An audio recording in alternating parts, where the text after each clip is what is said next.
Hello friends, let's address the title of this video first off. Photography is for the birds.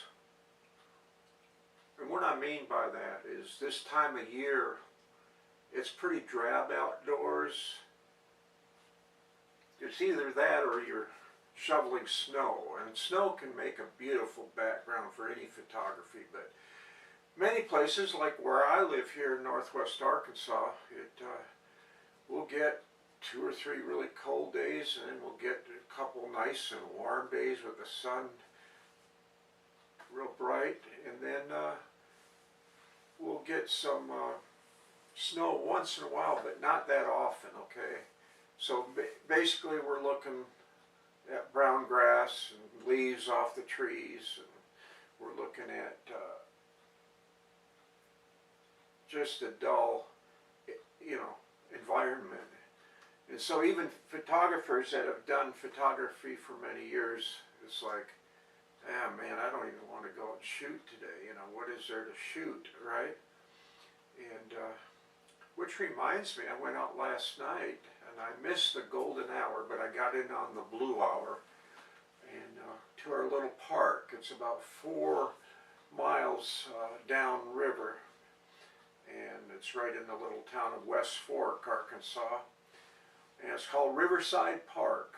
And I'll show you a few of them here behind me, and even though this is on bird photography, I'll just show you a few things that I took last night in this drab environment. But the birds are something to consider, and if you don't already have a bird feeder, you might want to invest in one. It helps give protein to the birds, whether they're stay here year-round or whether they're migrating. Especially the migrating birds need that protein, and so the feeder helps the birds, and it helps entertain us as well. And if you're looking at them, you might as well be photo shooting them, right? So here's what I recommend if you want to do that and don't have a feeder already, or if you have a feeder already. What you got to do is find you a window in the house, okay? Because winter's cold. You're not going to get out there every time you want to shoot a bird, and plus you're breaking into their environment out there. If you do it through your window, like I've got a living room window, and it's clear, you got to keep it clean, but then you got to get the correct angle. But I found with mine, and the way the trees are overhanging this and that, I don't have any glare, which is wonderful, and it looks, you can't tell that it was shot through a window. It looks like they're shooting it from outside.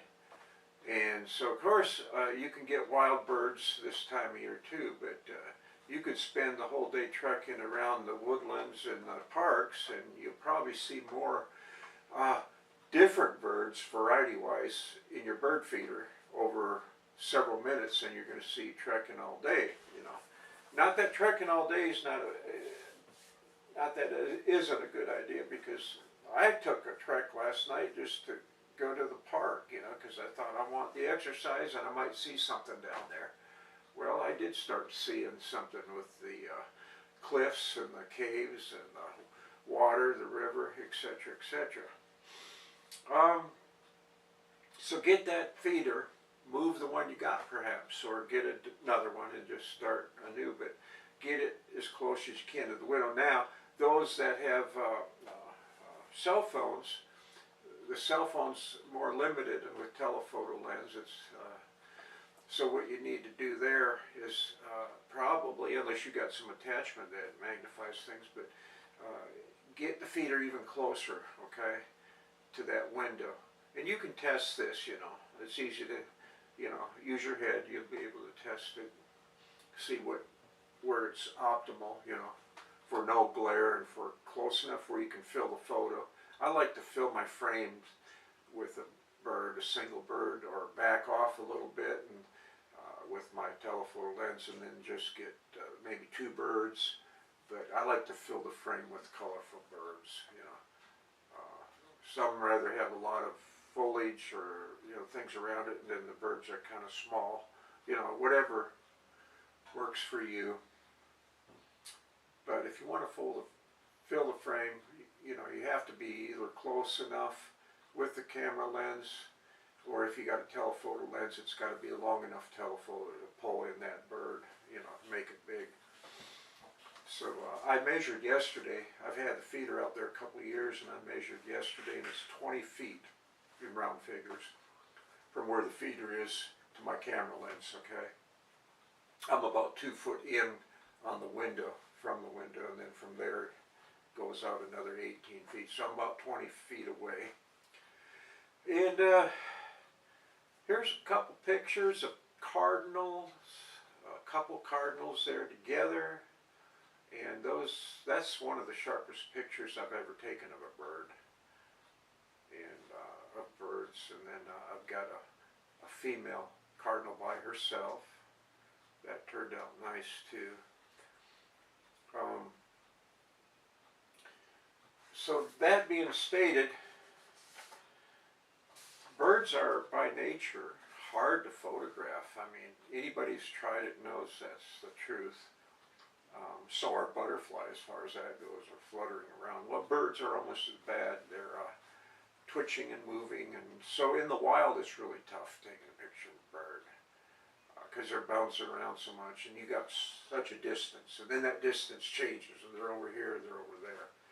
Now, one exception, this turkey vulture that I took a couple of years ago, okay, and I had this same camera that's taken all these bird pictures, and I'll tell you about it after a bit, but it was on that dead sycamore tree near the river. And from our front deck, I had my tripod set up, and I was able to pull them in and fill the frame with it. And so, turkey vultures, a face only a mother could love, you know what I'm saying? But anyway, I didn't bother because I was a long ways away. How long is a long ways? Well, I was thinking, it's probably 300 foot away, a football field. But yesterday I took out my 100-foot tape. I've got it over here. And measured from where I approximately would have been on the deck to that tree. I come up with 225 feet, so that's still a long haul. 225 feet, you got to have a real long telephoto lens to get that done, right? Which reminds me, I'll show you this camera. This is one I've had for about 12 years. It's a Kodak AZ521, and the AZ means auto zoom, okay? This takes great pictures of the moon, fills the frame right up, right? And it's a good landscape camera. It's a good family vacation camera, and it's got a long lens. And guess this, or hear this, it's a 24, which is a fairly wide angle lens, all the way to 1248 millimeters. In other words, it can go up to 52 times, okay, magnification. And also what I like about it, it's got a 2.8 aperture, which is pretty good size for this longer telephoto. So I don't recommend this camera. It's a pain, but guess what? It's my pain, and I wouldn't get rid of it today even for what I paid for it, because it's just been too handy, okay? But it is a pain. It's too hard on the darn battery. That's one thing. And another thing that irks me, it never has stored the date within the camera. Every time you switch batteries, you got to put a new date in. Otherwise, you're going to have 2013 pop up, okay? Which, you can live with it, but gee, I find out the more I do photography, if I try to organize my photos, okay, and put them in date range or when they were taken. There's all kinds of reasons you want it stamped with the date, you know, that you took that picture. And so the only way you can do that is every time you put in a battery, you got to put in a new date, okay? And speaking of batteries, it's so hard on batteries. It is so hard. And it uses, what does it use? A little, lithium battery like this. LB-60.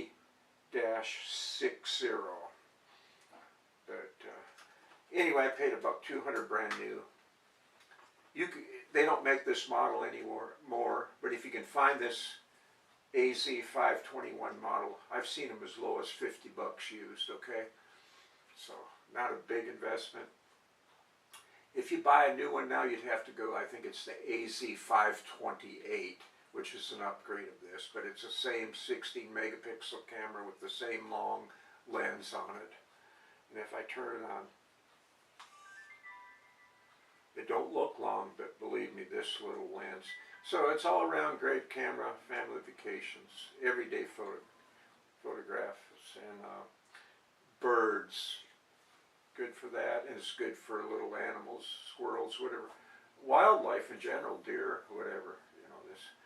And the glass is good. When they say glass, they mean the lens. It's good quality lens. So I don't usually use my Nikon for birds unless I'm stuck with it, but I don't have long enough telephoto. I've got a 200 millimeter, which up close it can work, but mostly I use this for birds, because can you imagine buying that long a telephoto for a Nikon or a Canon or any of those other cameras? They're super expensive.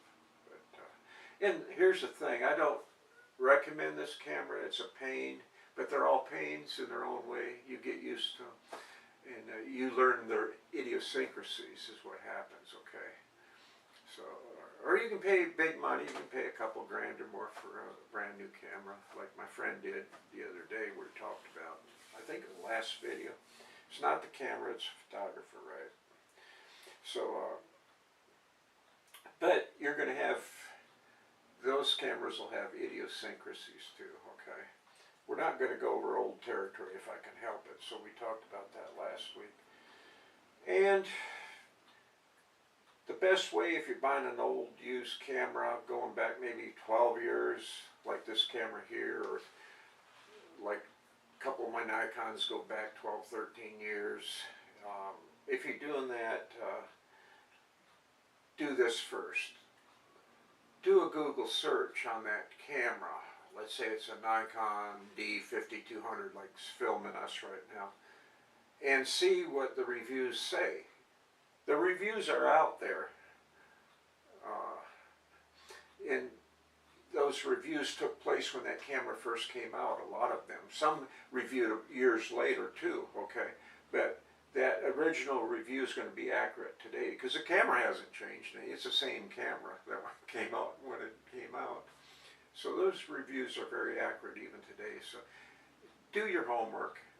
And the last thing I want to do is talk you guys into buying equipment. There's enough guys out there that are gearheads, and they just love getting into discussion. Well, you know, Nikon versus Canon versus Sony versus Fujifilm. You know, that whole argument going on. And but if you want to get something, they call this a bridge camera, and they're not the only ones. Nikon and Canon make bridge cameras. Minolta makes bridge cameras. Most of the big manufacturers make bridge cameras. Why do they call them bridge? Well, it's a bridge from a point-and-shoot camera that you might have used in the past. I've used them a lot. I've had these Kodaks point-and-shoots, and they do a great job. You know, for what they are, they do a great job. But it's a bridge from a point-and-shoot. Between that, this is between that, you know, on the bridge. It's a bridge between the point-and-shoot and the DSLRs, the mirrorless, you know, those more professional cameras, okay? So that's why they call it a bridge camera. But other than that, I won't speak any more of it, at least at this time. I think we covered the bird photography. Also, be clever when setting up a feeder for the birds, because you got to remember cats, okay? Whether you got your own cats that might go outside in and out, or outdoor cats, or maybe it's a neighbor's cats, but whatever. Cats do like preying on birds, okay? So use a clever way of making your bird feeder extended, or, you know, somehow plenty off the ground, etc., etc. And maybe in the future I'll show you the way I did it, and pretty much made it cat proof. Okay there, what I'd like to discuss too today briefly is just, I really would appreciate comments more than anything. Subscriptions I'd greatly appreciate. I greatly appreciate you clicking likes. But you know what? I like to be interactive with the audience. And I really would appreciate just simple questions from you. Or complex questions. You know, if I don't know the answer, I can find it. And the thing is, questions help me, you know, kind of gear it toward what you guys are thinking and what you want to see. So don't be bashful. If you like it, don't like it, how I can improve my videos, I'd love that kind of input. You won't hurt my feelings. I've been around a long time and I've developed pretty thick skin, so you're not going to hurt my feelings. Other than that, be good. Oh, it is January 1st, 2026. I wish you a great year this year. And I do hope it's better than 2025. I know a lot of you can appreciate what I'm saying there. You know, we just naturally want to hope for a better, you know, new year. And if that means you know, resolutions, you know, maybe you lose some weight, I need to do that. And I got to watch my eating. I've just gotten terrible.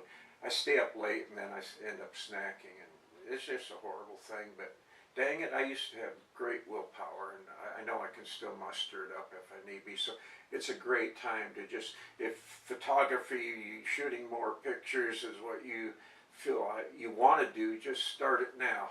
It's a good starting point, January 1. Y'all be good, and I'll talk to you in our next video. What's the old saying? I forget what the old saying is. Oh yeah. Good Lord willing, and the creek don't rise. I'll be seeing you next Sunday. Thank you. Bye now.